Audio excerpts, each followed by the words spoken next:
కన్యా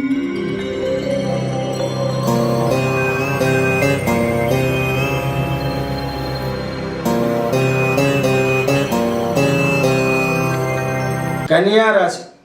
ఈ రాశి వారికి అంతంత మాత్రంగా ఉంటుంది నేడు. శ్రమ అధికం, స్వల్ప ఫలితం అని నేను ఎప్పటి నుండో చెప్తూ వస్తున్నాను, అదే కొనసాగుతూ ఉంటుంది.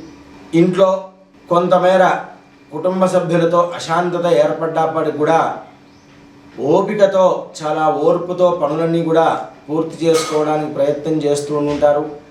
కాస్త అలసత్వం కూడా వహిస్తుంటారు పనులు చేయడంలో.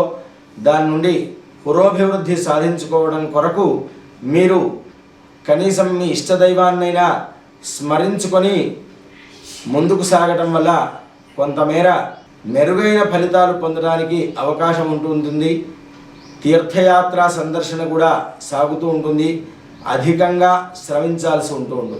స్వస్తి ప్రజాభ్య పరిపాలయంతాం న్యాయేన మార్గేణ మహిమహీషాః గోబ్రాహ్మణేభ్యః శుభమస్తు నిత్యం. లోకాః సమస్తాః సుఖినో భవంతు.